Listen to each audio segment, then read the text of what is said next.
Let me tell you the story about how my mother and father met.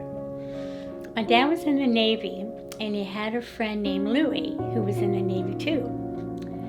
And my mother and a friend of hers had gone shopping, and it was in Philadelphia, and it was in the evening, and they decided to go into this little cafe. And it was a cafe where you could eat something and have coffee, but you could also drink. It had a bar. And so my dad and his buddy, Louie, who was also in the Navy with my father, they came in and they're sitting at the bar or whatever, and they kind of looked over, and one of them wanted to know anything, what about these two over there? Because my dad, right away, he thought my mother was very pretty. And the bartender says, oh, which is a lie. He goes, oh, they come in here all the time, which was an absolute lie. It was the first time my mother had ever been there. She was not a bar hopper. She was a good Catholic girl from a family of, 11 children. So she had 10 brothers and sisters. And so both of them thought, well. So when they escorted my mother, and I think she was with my Aunt Kitty, her sister, they called a cab, and they thought that they were going back to their place and that they were going to score. This is 1942. They were going to score. And when they went inside, which is to the picture of the house that I showed you, my grandparents lived in then, and when they walked in, they saw all these kids, because there were like 11 kids in my mother's family, brothers and sisters and everything. And so they were really shocked, because they thought they were going to get something. And yeah, they got something all right. My grandmother, my grandfather, and but my dad fell in love with my mom. My father was funny. He and I had the same sense of humor. And he would say something. We'd be at like the kitchen table or something, and he would say something, and nobody would get it, and I'd look at him, and he'd look at me, and the two of us would crack up laughing. So my dad and I had a connection. I loved him. I was crazy about him. And it broke my heart that, because of the drink, he just... I can remember when we were young, we went on vacations, and we didn't go like to the mountains. We went to Oregon. We went hundreds of miles away. We rented cabins. We would take my Uncle Jerry. Uncle Jerry and I were like 3 or 4 years apart. He was a little older. My dad was a big camper, had Boku tents and all the lights and everything to hang up, and all the paraphernalia for, So we did a lot of camping, multiple tents, and we would take my uncles, who were teenagers then, with us, or we'd go somewhere up north and rent a big old cabin, off of a lake. I mean, when my dad was around and it was good, it was really good.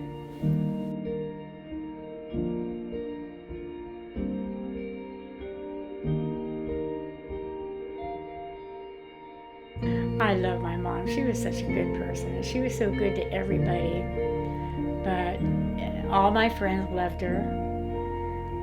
Everybody in the neighborhood loved her. She had lots of friends, lots of church friends. She was very religious, Catholic, very involved with the church.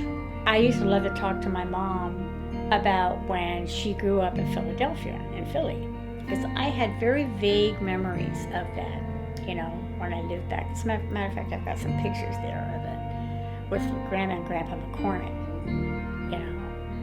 But my mom was really an unusual, and she was so pretty, she really was. She was so pretty. When I look back on it, she could have very easily, if she hadn't been as strong mentally and so strong in her religion and what her duties were and what she owed to her children, even though her husband, what would have happened to us, you know? But my mom worked like a dog to keep us all together. But yet, you know, I don't ever remember being unhappy. Remember my grandpa, when we lived in Philadelphia, my parents had gone to, they left my brother and me and Michelle with my grandparents in Philadelphia, because we were the only 3 kids, and my mother and father drove or flew to California because he was offered a job in California when he got out of the service with this company called Earl C. Anthony. So they went and he got the job and they got established.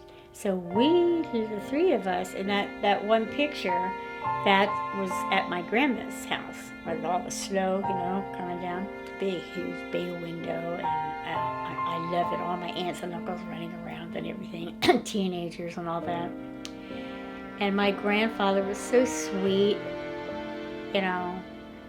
He was the dark Irish, blue eyes and a black hair, very good looking. And he was a cop. And he would come home, and wherever I was, I wouldn't know that he was home yet, but all of a sudden he'd feel this bop in my head, and I turned around, it would be him, and he would either have a big long black licorice stick, and that's what he popped me, or a big long fat pretzel. Every time he came home, he brought me something.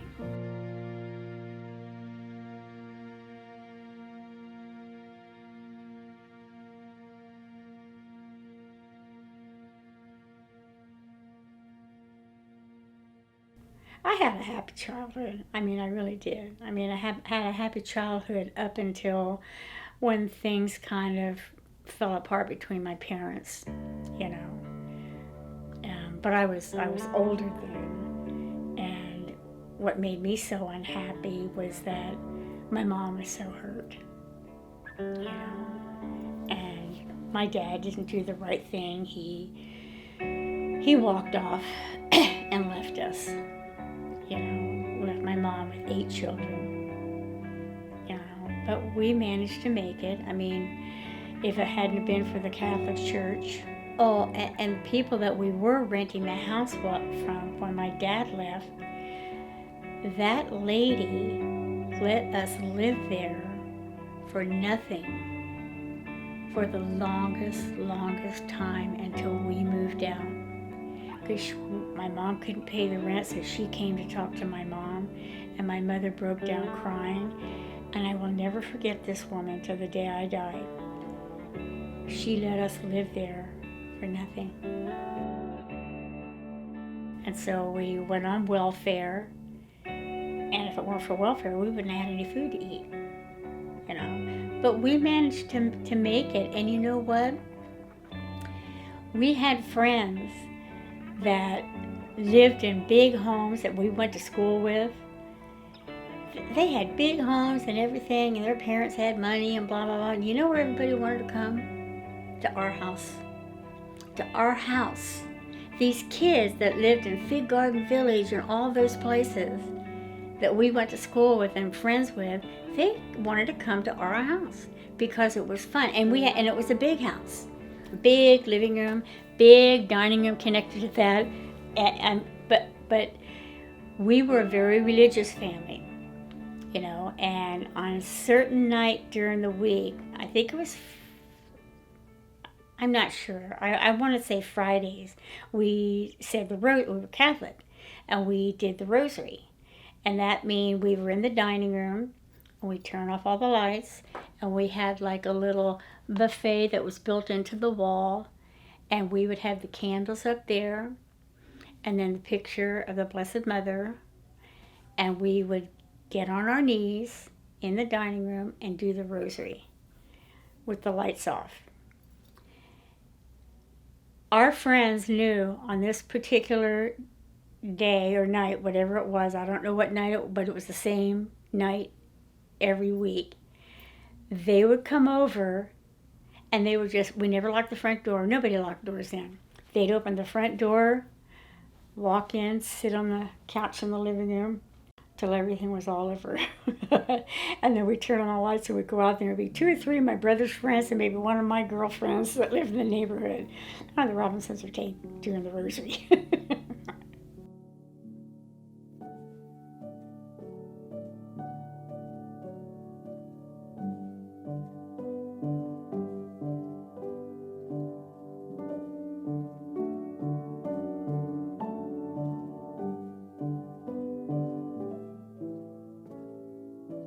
It was me, my brother Robbie, Michelle, Tina, Maggie, Patty, Mark, and Brian.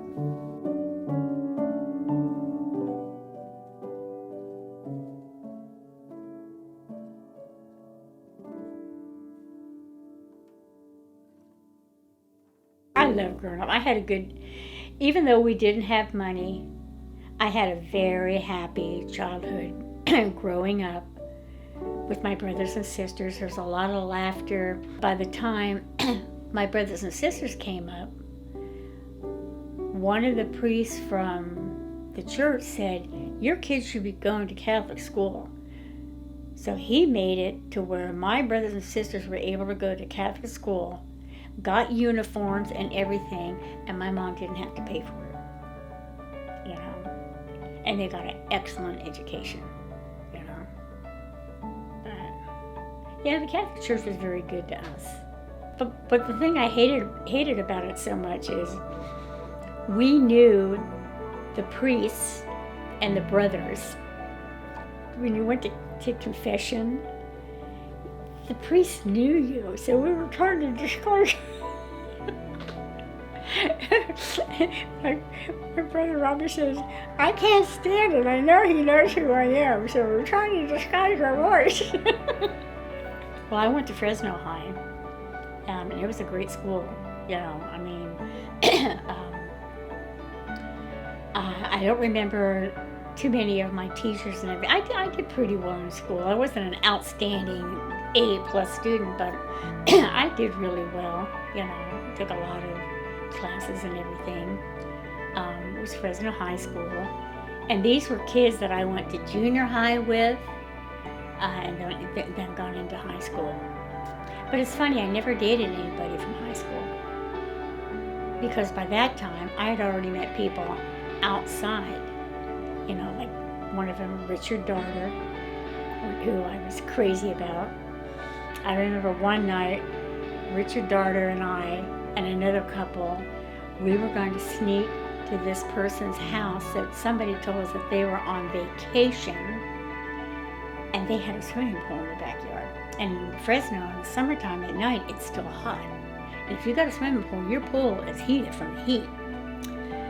So we all bought, I had a bathing suit underneath, and so did Carol. And I guess they did too, but we got over the fence. But when Richard jumped over the fence, he jumped too far and went right into the water. And as he was going, he goes, fuck. And I wet my pants.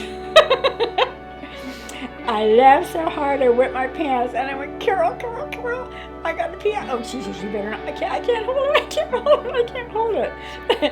So I said, what am I going to do? So she says, go over to the pool and sit by, there's a puddle by the pool there. Go over and sit on the puddle.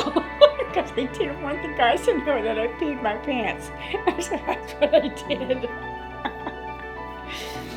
I can remember one time we're all there, and it was Judy Misqueda, and Judy and Jerry Misqueda, Bill and I'm trying to think, it was Ronnie and Peanut. Her name was Sharon, but we called her Peanut. We were all in one car, and as we're at the drive-in movie, all of a sudden we heard this.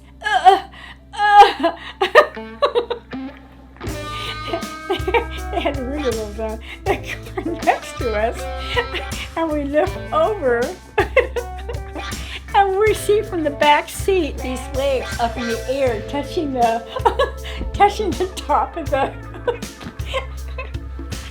We went, what the hell? And so Jerry rolled the window down and said, got a fucking motel. And we laughed and laughed and laughed. I think I wet my pants so much when I was a teenager. It was unbelievable. Dragging the mane. I don't know, do kids do that now? You don't know what dragging the mane is? Oh, every Friday night, everybody would get into their cars and go to the downtown Main Street. The downtown Main Street. You can't do that today because the downtown Main Street has traffic going all over it. But even the cops didn't bother us. And what you would do is you would, have you ever seen the movie American Graffiti? Oh, well, they had a Dragging the Mane episode there. And that's what you did on Friday and Saturday nights. You hop in your car at nighttime and you go downtown and you drive in your car to go all the way down one time, honk, honk, honk, and everybody's hanging out of the cars and everything. And then you do the big old U-turn, come all the way back, honk, honk, honk. Sometimes you weren't allowed to pull over on the side of the roads, and the cops let us get away with it. And we never did any damage. But then they had a big, huge vacant lot that was just absolutely humongous. And so after we drug the mane and everything, everybody would head to that lot. And we'd all be in the lot with our car doors open and everything. And you know what? We never had anything smoking drugs, or I'm sure that there were guys who were drinking beer or stuff like that, but you never saw anything of people falling down. It was just kids all gathered, and we'd all get on to this lot. And there'd be like 50, 60 cars. They'd have the doors open, they'd be playing the radios and everything. People would get out, and we'd dance on the lot and everything, and we'd be there till 1, 2 o'clock in the morning. Then I look at the kids today and I think to myself, you're boring.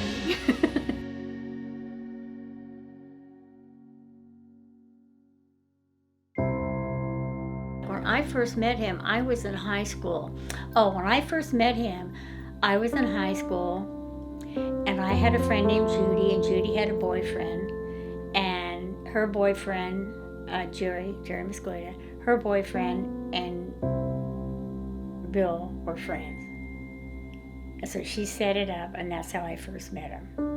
He was funny and artistic. He played piano, he played guitar, never had any lessons, but his dad played in a nightclub band. So he got all that from his dad and everything. And, he was pretty good as a father when we were all together. He spent a lot of times with the kids. He'd have the guitar and they'd sit on the couch and they'd make up songs like found a donut. I can't remember all the words. And the kids thought that was great, He had a wonderful personality, Everybody liked him. He was so much fun. I mean, sometimes we'd laugh so hard we'd both wet our pants. And it'd be just the two of us, But then he had his downfall in the end, He got a friend that introduced him to marijuana and everything. And then from that it went to, I don't think he ever did anything really hard. But it was enough to where I thought, I don't want this around my children. I don't want this in my family. And you better make your mind up what you want, one thing or the other. And he chose the other.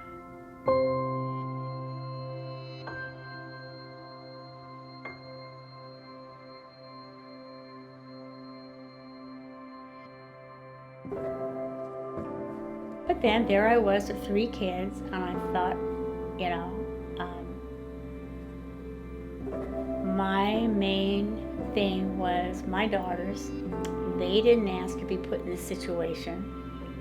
I was lucky enough that I could go back to my mom's, and my mom was there, and my family, that I could work and know that they were taken care of. Well, back then, I just had like odd jobs, I worked for a telephone service and blah, blah, blah, blah, blah, blah. And then after a while, I thought, I've got to do something to where, can make some money and everything. So I went back to school. And that was about 9 months.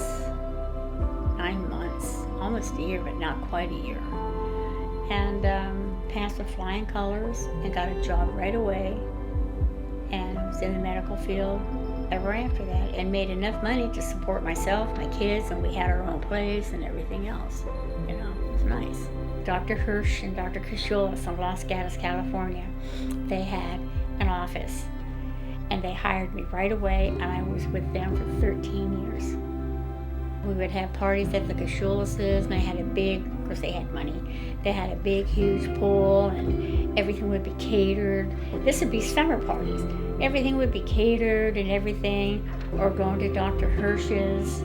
We had a lot of friends, a lot of patients, you know, patients that lived up in the Los Gatos Hills, and they would call me on the phone and say, hey, we're having dinner, come on up. And so I'd drive up down the freeway and go up in the mountain there, and they were so good to me, you know. But I made a lot of friends of my patients, you know, and I made out like a bandit when Christmas time came around, you know. Some of them found out when my birthday was, you know, but for Christmas time I made out like a bandit, you know, because I was the only nurse. I worked for both of them. You know, I run this end of the hallway, run to that end of the hallway, run the EKG machine here, the pulmonary function, you know. But I loved it. You know, I worked there for a long time.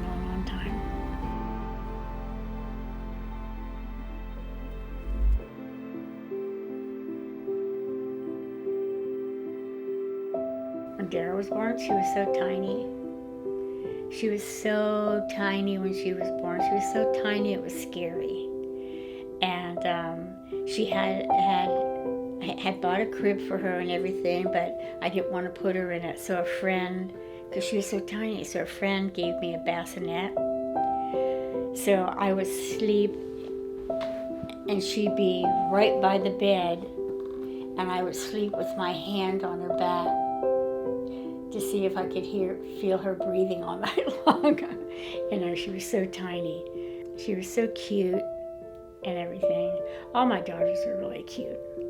Deirdre was a good baby, you know. Well, so was Dara. So were all three of them. I didn't have any whiners and criers and keep you up all night long and everything. And the same with Katie.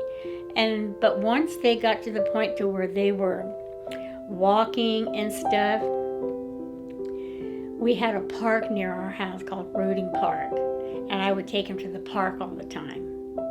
And we would spend hours and hours there. And they would run around and everything, and I think they had a couple of little swings and a little slide and stuff like that. They had a zoo, but you had to pay to get into the zoo, and I never had the money for that, you know. I can remember one time Judy Mosqueda came over, and she paid for us to get into the zoo, you know. But I spent a lot of time with the kids. They were all funny. They all had a good sense of humor, you know. And actually being raised in my family with my brothers and everything, you know, and all that, you couldn't help but have that. My daughters have been good to me, you know. I mean, they've always been there when I needed them, you know, and I know if anything happened, I could get on the phone, any one of them, they'd be here like that, you know.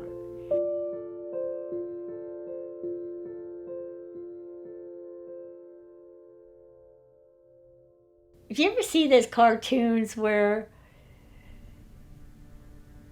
their heart pounds and it goes like this, have you seen those? That's the way my heart felt the first time I saw him, and he kind of went like this with his face, and I saw that dimple, and I thought, oh my God, you know, my first grandchild, you know. I thought he was so beautiful, and he was just such a good little kid. He did everything that he was supposed to do and everything, you know. I took him everywhere with me. We went everywhere. He was a beautiful little boy too. But he loved to be with me. You know, he loved coming to my house and staying overnight, even from a little kid and everything. Chris spent a lot of time with me. I can't remember which house it was you guys lived in, but you knew I was coming, and I would pull up in front of the house. You must have been looking out the window, because no sooner did I pull up in front of the house, you come running out the front door going, "Grandma!" and Ryan was a darling little baby, you know. She got away with murder. Lucas, he looked to me like, I remember when I first saw him, his skin was so beautiful. I mean, he was a beautiful baby. He could have passed for a girl baby. You know, he really was adorable. And Rachel was so funny. I remember her dancing all the time. You know, her dancing. I mean, she used to put on little talent shows and, you know, dancing. Very, very talented even back then. When I found out that she was having twins, I thought they were going to come out looking alike. I did, you know, I just didn't think. And when I first saw them in the hospital, I can't remember if I looked at Isaiah or looked at Bella. I don't know if they were same. I don't remember, but I said, "Where's the other one?" Right there.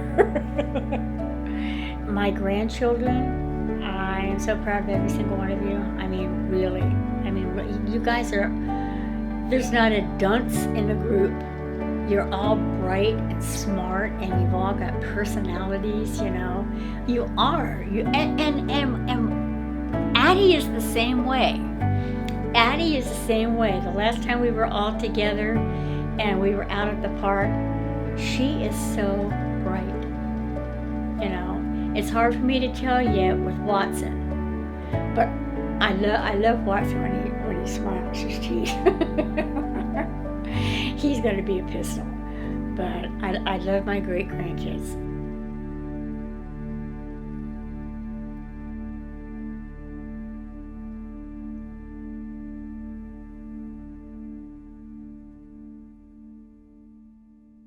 Spending time here, that I think of my grandkids. Okay, now I have great grandkids, and then my mind kind of, I think, God, you know, I'm going to have great grandkids. I wonder what they'll be like. I wonder, you know. And I do think about that. And then I stop and think of all of this started with me and Bill.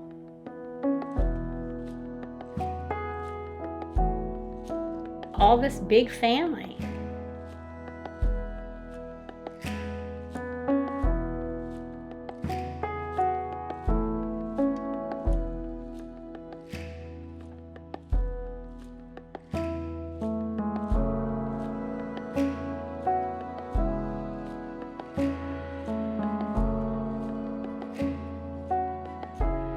You know, look what it turned into.